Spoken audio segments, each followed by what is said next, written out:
വീട്ടിൽ വരുന്ന വിരുന്നുകാർക്ക് നമ്മൾ അധികം കഷ്ടപ്പെടാതെ തന്നെ നല്ലൊരു മീൽസൊക്കെ കൊടുക്കാൻ വേണ്ടിയിട്ട് നമുക്ക് കുറച്ച് കാര്യങ്ങൾ തലേന്ന് തന്നെ ചെയ്തു വെക്കാം. അച്ചാറൊക്കെ നമുക്ക് നേരത്തെ ഇട്ട് വെക്കാം, മോരുകറി ഉണ്ടാക്കി വെക്കാം, മീൻകറി തലേന്ന് ഉണ്ടാക്കി വെക്കാം, പച്ചടിയോ കിച്ചടിയോ വെക്കാനുള്ള പാവയ്ക്ക വെണ്ടയ്ക്കയൊക്കെ ഒന്ന് വറുത്തെടുത്ത് വെക്കാം. അങ്ങനെ ഞാൻ തലേന്ന് ചെയ്തു വെച്ചിട്ടുള്ളതിൽ നിന്ന് 4 റെസിപ്പികളാണ് ഇവിടെ കാണിച്ചിരിക്കുന്നത്. നിങ്ങൾക്ക് ആർക്കെങ്കിലും ഉപകാരപ്പെട്ടേക്കാം, അതുകൊണ്ട് ഷെയർ ചെയ്യുന്നു. അതുപോലെ തന്നെ എൻ്റെ ഈ കുഞ്ഞു ചാനൽ ലൈക്കും കമൻറ്റും ഷെയറൊക്കെ ചെയ്തൊന്ന് സപ്പോർട്ട് ചെയ്യണേ. തങ്കംസ് ഫാമിലി കിച്ചൻ്റെ പുതിയൊരു വീഡിയോയിലേക്ക് എല്ലാവർക്കും സ്വാഗതം. അപ്പം നമുക്ക് വീഡിയോയിലേക്ക് പോകാം. അച്ചാറ്, മീൻകറി, മോരുകറി ഇതിനൊക്കെ ചേർക്കാൻ പറ്റുന്ന ഉലുവയും കടുകും കൂടെ ഉള്ള ഒരു പൗഡറാണ് ഞാനിവിടെ പൊടിച്ച് വെക്കുന്നത്.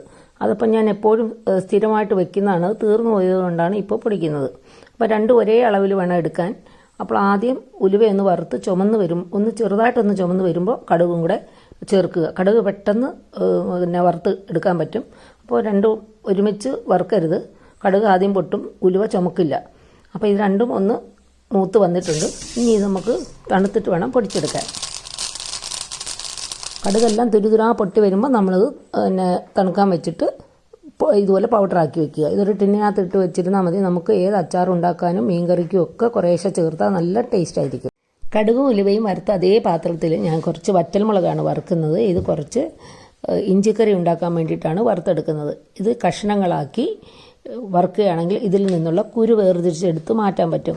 ഈ കുരു കൂടി നമ്മൾ വറുത്ത് ഇഞ്ചിക്കറി വയ്ക്കുകയാണെങ്കിൽ ഇഞ്ചിക്കറിക്ക് ഭയങ്കര എരിവായിരിക്കും. ഓൾറെഡി ഇഞ്ചിക്ക് നല്ല എരിവാണ്, പിന്നെ ഈ കുരു കൂടി വരുമ്പോൾ ഭയങ്കര എരിവായിരിക്കും. അതുകൊണ്ട് ഞാൻ ഇതിൻ്റെ കുരു ഒന്ന് വേർതിരിച്ച് മാറ്റിയിട്ട് ഇത് മാത്രമാണ് പിന്നെ ഇഞ്ചിക്കറിക്ക് വേണ്ടിയിട്ട് എടുക്കുന്നത്. അപ്പോൾ കുരുവെല്ലാം ഇപ്പോൾ ഇങ്ങനെ കഷ്ണങ്ങളാക്കി ഇടുകയാണെങ്കിൽ അതിൽ നിന്ന് ചൂടാകുമ്പോൾ കുരുവെല്ലാം ഈസി ആയിട്ട് വെളിയിൽ വരും.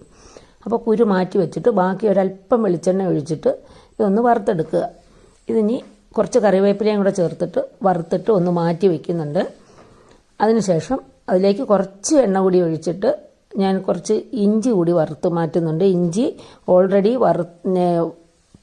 ഒന്ന് ചെറുതായിട്ടൊന്ന് വറുത്തിട്ട് ഫ്രിഡ്ജിൽ സൂക്ഷിച്ച് വെച്ചേക്കുന്നതാണ്. കുറേ നാളത്തേക്ക് ഞാനങ്ങനെ ഇഞ്ചി വറുത്ത് സൂക്ഷിക്കാറുണ്ട്. അതിൽ നിന്ന് കുറച്ച് ഇഞ്ചിയാണിത്. ഇത് കണ്ടോ, ഇത് 1 മാസത്തോളമായിട്ട് ഞാനിങ്ങനെ സൂക്ഷിച്ച് വയ്ക്കുന്നതാണ്. കുറേ ഇരിപ്പുണ്ട്, അതിൽ നിന്ന് കുറച്ചെടുത്തതാണ്. അപ്പം കുറച്ച് എണ്ണയിലോട്ട് അതുകൂടി ഒന്ന് വറുത്തെടുത്തിട്ട് ആദ്യം മുളകെടുത്ത് നന്നായിട്ട് പൊടിക്കുക. മിക്സിയുടെ ജാറിലേക്ക് ഇട്ട് നല്ലതുപോലെ പൊടിച്ചതിന് ശേഷം അതിലേക്ക് ഈ ഇഞ്ചി വറുത്തത് കൂടി ചേർത്തിട്ട് ഒരു തരിതരിപ്പായിട്ട് പൊടിച്ചെടുക്കുക. അതിൻ്റെ കൂടെ അങ്ങ് ചേർത്താൽ മതി. കുറച്ച് തരിതരിപ്പായിട്ട് പൊടിച്ചെടുക്കുക. അപ്പം നമ്മുടെ പണിയൊക്കെ ഈസി ആക്കാനുള്ള മാർഗ്ഗങ്ങളാണ് ഞാൻ ഈ പറയുന്നത്. ഇനി അതേ പിന്നെ പാത്രത്തിലേക്ക് തന്നെ കുറച്ച് എണ്ണ കൂടി ചേർത്തിട്ട് നമുക്ക് ഇഞ്ചിക്കറിക്കുള്ള ബാക്കി സാധനങ്ങളൊന്ന് വറുത്തെടുക്കാം. കുറച്ച് കടുകിട്ട് പൊട്ടിച്ച് 2-3 പച്ചമുളക്, അധികം എരിവില്ലാത്ത പിഞ്ച് പച്ചമുളക് ഇടുന്നതാണ് നല്ലത്.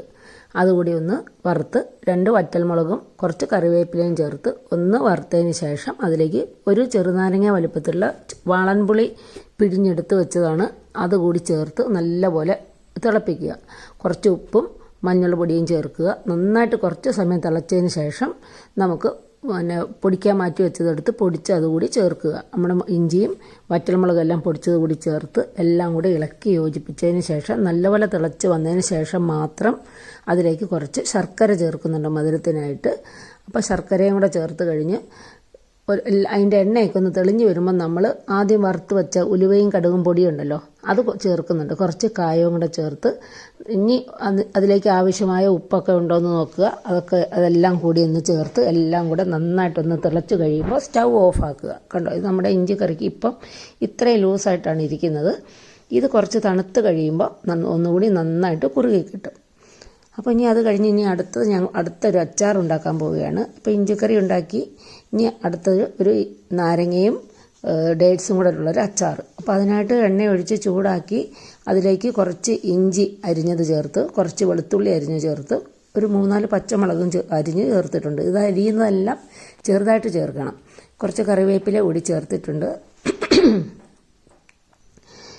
എന്നിട്ട് എല്ലാം കൂടെ ഒന്ന് നല്ലപോലെ വഴറ്റി, ചുമക്കൊന്നും വേണ്ട, ഒന്ന് വാടി കിട്ടിയാൽ മതി. അപ്പോൾ ഞാൻ 2 ചെറുനാരങ്ങയാണ് ചേർത്തത്. അപ്പോൾ വേനലായതുകൊണ്ട് വാങ്ങി വെച്ച ചെറുനാരങ്ങ വേഗം അതിൻ്റെ തൊലിയൊക്കെ ചുമന്ന് വന്നു. അത് എന്നാലും സാരമില്ല, ഉള്ളിലൊന്നും ഒരു കുഴപ്പമില്ലെങ്കിൽ അത് നമുക്ക് ഇതുപോലെ ചേർത്തെടുക്കാം, കൈക്കത്തൊന്നുമില്ല. അതെല്ലാം കൂടെ ഒന്ന് വഴറ്റിയെടുക്കുക. അപ്പോൾ ചെറുനാരങ്ങ വളരെ കുഞ്ഞായിട്ട് അരിഞ്ഞെടുക്കണേ. ഡേറ്റ്സിൻ്റെ കൂടെ ആകുമ്പോൾ വളരെ ചെറുതായിട്ടൊന്ന് അരിഞ്ഞെടുക്കണം. ഇനി അതെല്ലാം ഒന്ന് വഴറ്റിയിട്ട് 2 ടീസ്പൂണ് കാശ്മീരി ചില്ലി പൗഡറും കുറച്ച് മഞ്ഞൾപ്പൊടിയും കൂടെ ചേർത്ത് എല്ലാം കൂടെ വീണ്ടും ഒന്ന് ഇളക്കി യോജിപ്പിച്ചതിന് ശേഷം നമുക്ക് അതിലേക്ക് കുറച്ച് ചൂടുവെള്ളം ആണ് ഒഴിക്കേണ്ടത്. ഇനി ഈ നാരങ്ങ ഒന്ന് വേകണം. ഒന്ന് വെന്തതിന് ശേഷം വേണം നമുക്കതിലേക്ക് ബാക്കി ചേരുവകളൊക്കെ ചേർക്കാൻ. അപ്പം ഇത് വേഗം വെന്ത് കിട്ടിക്കോളും. അപ്പോൾ ഈ ഡ്രൈ ആയ അതിൻ്റെ തൊലിയൊക്കെ ഉണ്ടല്ലോ അത് നല്ല സോഫ്റ്റായിട്ട് കിട്ടുകയും ചെയ്യും. ഇത് കുറച്ച് സമയം അടച്ചു വെച്ച് ഇതുപോലെ വേവിക്കുക. നമ്മൾ വേഗം വെച്ച നാരങ്ങയൊക്കെ ഒന്ന് വെന്ത് വന്നിട്ടുണ്ട്. ഇനി അതിലേക്ക് ആവശ്യത്തിന് ഉപ്പ് ചേർക്കാം. പിന്നെ ഒരു 4 ടേബിൾ സ്പൂൺ വിനാഗിരി കൂടി ചേർക്കാം. നാരങ്ങയ്ക്ക് അധികം പുളിയില്ലാത്തതാണെങ്കിൽ 4-5 ടേബിൾ സ്പൂൺ വിനാഗിരി ചേർക്കാം. പുളിയുള്ളതാണെങ്കിൽ കുറച്ച് ചേർത്താൽ മതി. ഇനി അതിലേക്ക് 10 ഡേറ്റ്സ് കൂടി ചെറുതായിട്ട് അരിഞ്ഞത് ചേർക്കുന്നുണ്ട്. ഇനി ഇതെല്ലാം കൂടെ നന്നായിട്ട് ഇളക്കി യോജിപ്പിക്കുക. ഈ ഡേറ്റ്സ് നന്നായിട്ട് വെന്ത് അതുമായിട്ട് ഈ നാരങ്ങയും ഡേറ്റ്സും എല്ലാം കൂടി നന്നായിട്ട് ഒന്ന് കുഴഞ്ഞു വരണം. എല്ലാം നല്ലപോലെ മിക്സ് ആയി വന്നിട്ടുണ്ട്. നന്നായിട്ട് വെന്ത് കുഴഞ്ഞു വന്നിട്ടുണ്ട്. ഇപ്പോൾ നമ്മുടെ അച്ചാർ റെഡി ആയിട്ടുണ്ട്. ഇനി ഇതിലേക്ക് 1-2 സാധനം ചേർക്കാം. കുറച്ച് കായം ചേർക്കാം. പിന്നെ മധുരത്തിന് കുറച്ചും കൂടെ മധുരം നോക്കിയിട്ട് ആവശ്യത്തിന് പഞ്ചസാരയോ ശർക്കരയോ ചേർക്കാം. നമ്മൾ ഈ അച്ചാറിൽ ഇതുവരെ ഉലുവപ്പൊടി ചേർത്തിട്ടില്ല. അപ്പോൾ അത് ഞാനിവിടെ വറുത്ത് വെച്ചിരിക്കുന്ന കടുക് ഉലുവയും കൂടെ പൗഡർ 1 ടീസ്പൂൺ അതുകൂടി ചേർത്തിട്ട് എല്ലാം കൂടെ നന്നായിട്ട് ഇളക്കി യോജിപ്പിച്ചതിന് ശേഷം ഇനി തണുക്കുമ്പോൾ ഒരു ജാറിലേക്ക് മാറ്റുകയാണ്. നല്ല ടേസ്റ്റുള്ളൊരു അച്ചാറാണ്. തീർച്ചയായിട്ടും ഉണ്ടാക്കി നോക്കണം. ഇനി ഒരു മോരുകറി ഉണ്ടാക്കാനായിട്ട് ഒരു മൺചട്ടി അടുപ്പിൽ വെച്ച് 5-6 പച്ചമുളക് അരിഞ്ഞ് ചേർത്തിട്ടുണ്ട്. അതിലേക്ക് ഒരു നേന്ത്രപ്പഴത്തിൻ്റെ പകുതി കൂടി ഇതുപോലെ കഷ്ണങ്ങളാക്കി ചേർക്കാം. പിന്നെ കുറച്ച് വെള്ളവും ഉപ്പും കൂടെ ചേർത്ത് അടച്ചു വെച്ച് നന്നായിട്ട് വേവിക്കണം.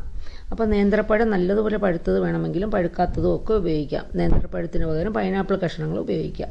ഇതെല്ലാം നല്ലപോലെ വെന്ത് വന്നിട്ടുണ്ട്. ഇനി അതിലേക്ക് ഒരു മുറി തേങ്ങ കുറച്ച് ജീരകവും കൂടെ ചേർത്തിട്ട് നന്നായിട്ടൊന്ന് അരച്ചെടുക്കുന്നുണ്ട്. നമ്മളെടുക്കുന്ന തൈരിന് അതിനനുസരിച്ചാണ് ഇതിലേക്ക് തേങ്ങ ചേർക്കേണ്ടത്. അപ്പോൾ ഇത് നല്ലപോലെ അരച്ചെടുത്തിട്ട് നമ്മളെ ആ വേവിച്ച കഷ്ണങ്ങളിലേക്ക് ചേർത്ത് നല്ലപോലെ ഇളക്കി ഒന്ന് ചെറുതായിട്ടൊന്ന് വറ്റിച്ചെടുക്കണം. നല്ലപോലെ വറ്റിച്ചെടുക്കുകയാണെങ്കിൽ അതാണ് കൂടുതൽ നല്ലത്. ഞാനിപ്പോൾ അധികം വറ്റിക്കുന്നില്ല. വെളുത്തുള്ളിയുടെ ചെറിയൊരു മണം കിട്ടാൻ വേണ്ടിയിട്ട് ഒരു കഷ്ണം വെളുത്തുള്ളി 2 പീസാക്കി ഇട്ടിട്ടുണ്ട്. ഇഞ്ചി വേണമെങ്കിൽ ചേർക്കാം. അപ്പോൾ ഇത് ഇങ്ങനത്തെ കൂടിയിട്ട് അരയ്ക്കാതെ ഇതുപോലെ കഷ്ണമായിട്ട് വേവിക്കുകയാണെങ്കിൽ ചെറിയൊരു മണം ഉണ്ടാവും. അത്രയേ ഉള്ളൂ. അപ്പോൾ ഇതെല്ലാം കൂടെ നന്നായിട്ട് ചൂടായി വന്നു കഴിയുമ്പോഴേക്കും അതിലേക്ക് ഞാൻ കട്ട തൈരാണ് ചേർത്തത്. കട്ട തൈര് കൂടി ചേർത്തിട്ട് നന്നായിട്ട് ഇളക്കി യോജിപ്പിക്കണം. ലോ ഫ്ലെയിമിൽ തന്നെ വയ്ക്കണം. അപ്പം നമ്മുടെ തൈരെല്ലാം നല്ലപോലെ ചൂടായി വന്നിട്ടുണ്ട്. ഇനി അതിലേക്ക് കുറച്ച് മഞ്ഞൾപ്പൊടിയും കുറച്ച് ഉലുവാപ്പൊടിയാണ് ചേർക്കേണ്ടത്. ഞാൻ ഇതിന് കടുക് താളിക്കുന്നില്ല. അതുകൊണ്ട് കടുക് ഉലുവയും കൂടെ വറുത്ത് പൊടിച്ചതും കൂടെ 1/2 ടീസ്പൂൺ ചേർക്കുന്നുണ്ട്. ഈ മോരുകറി ഇനി തണുത്ത് വരുമ്പോൾ ഒന്ന് നല്ലപോലെ കുറുകി വരും. അപ്പം നമ്മൾ അടിപൊളി മോരുകറിയാണ്. ഒന്ന് ഉണ്ടാക്കി നോക്കണേ. ഇനി ഒരു തേങ്ങ അരച്ചൊരു മീൻകറി വയ്ക്കുക. അതിനായിട്ടായിട്ട് ചട്ടി ചൂടാകുമ്പോൾ അതിലേക്ക് കുറച്ച് വെളിച്ചെണ്ണ ഒഴിച്ച് കടുകും ഉലുവയും കൂടെ ഒന്ന് വറുത്തെടുക്കുക. അതൊന്ന് പൊട്ടി വരുമ്പോൾ അതിലേക്ക് 10 അല്ലി ചെറിയ ഉള്ളിയും പിന്നെ കുറച്ച് പച്ചമുളക് കീറിയിട്ട് പിന്നെ ഇഞ്ചി ചെറുതായിട്ട് അരിയണം. ഇഞ്ചി ഇതെല്ലാം കൂടെ ചേർത്ത് ഒന്ന് വഴറ്റി ചെറുതായിട്ടൊന്ന് ചുമന്ന് വരുമ്പോൾ ഒരു തക്കാളി അരിഞ്ഞതും കൂടെ ചേർത്തിട്ട് നന്നായിട്ടൊന്ന് വഴട്ടുക. അല്പം ഉപ്പും കൂടെ ചേർത്ത് വഴറ്റിയാൽ തക്കാളി വേഗം വഴണ്ട് കിട്ടും. ഇനി അതിലേക്ക് 2 ടീസ്പൂൺ മുളക് പൊടിയും 1 ടീസ്പൂൺ മല്ലിപ്പൊടിയും 1/2 ടീസ്പൂൺ മഞ്ഞൾ പൊടിയും കൂടെ ചേർത്തൊന്ന് വഴട്ടുന്നുണ്ട്. അതിൻ്റെ പച്ചമണം മാറുന്ന വരെ ഒന്ന് വഴറ്റിയെടുക്കണം. എന്നിട്ട് അതിലേക്ക് ആവശ്യത്തിന് ചൂടുവെള്ളമാണ് ഒഴിച്ചു കൊടുക്കേണ്ടത്. വെള്ളം കൂടാൻ പാടില്ല. ഇതിലേക്ക് തന്നെ നമ്മൾ കുറച്ച് കുടംപുളി കൂടി ചേർക്കുന്നുണ്ട്. അത് വീഡിയോയിൽ കാണിക്കാൻ പറ്റിയില്ല. നമ്മുടെ പുളിയുടെ ആവശ്യത്തിന് കുടംപുളിയും കൂടെ ചേർത്ത് ആവശ്യത്തിന് ഉപ്പെല്ലാം ചേർത്ത് അതെല്ലാം ഒന്ന് തിളച്ച് വരണം. തിളച്ച് വരുമ്പോഴേക്കും അതിലേക്ക് നമ്മൾ മീൻ കഷ്ണങ്ങൾ ചേർക്കുന്നുണ്ട്. അപ്പോൾ ഈ മീൻ കഷ്ണങ്ങൾ ജസ്റ്റ് മൂടിക്കെടുക്കാൻ ആവശ്യമുള്ള വെള്ളം മാത്രമേ വയ്ക്കാവുള്ളൂ. അങ്ങനെയാണെങ്കിൽ ആ കഷ്ണങ്ങളിലേക്ക് എരിവും പുളിയും ഉപ്പൊക്കെ നന്നായിട്ട് പിടിച്ച് കിട്ടും. എല്ലാം കൂടെ ഒന്ന് അടച്ചു വെച്ച് കുറച്ച് സമയം ലോ ഫ്ലെയിമിൽ ഒന്ന് വേവിക്കുക. അതെല്ലാം വെന്തിട്ടുണ്ട്. മീൻ കഷ്ണങ്ങളൊക്കെ നന്നായിട്ട് വെന്ത് വന്ന് ഇതിലേക്ക് ഒരു മുറി തേങ്ങ ഫൈനായിട്ട് അരച്ചത് ചേർക്കാം. അല്പം ഉപ്പ് കൂടി ചേർത്തിട്ട് അരച്ചതാണ്. നിങ്ങൾക്ക് അന്ന് തന്നെ ഉപയോഗിക്കാനുള്ള മീൻകറിയാണെങ്കിൽ കുറച്ച് ഉള്ളി കൂടി ചേർത്ത് അരച്ചെടുത്തിട്ട് വേണം ചേർക്കാൻ. നമ്മുടെ മീൻ കഷ്ണങ്ങൾ വെന്തതായതുകൊണ്ട് ഇനി ഇത് കൂടുതൽ സമയത്ത് ഇളക്കരുത്. ചെറുതായിട്ടൊന്ന് ഇളക്കിയിട്ട് ചട്ടി ഒന്ന് എടുത്ത് കുലുക്കിയിട്ട് എല്ലാം കൂടെ യോജിപ്പിക്കുക. അപ്പോൾ ഇനി ഇതിലേക്ക് ആവശ്യത്തിന് ഉപ്പൊക്കെ ചേർക്കാം. കുറച്ച് കറിവേപ്പില ചേർക്കണം.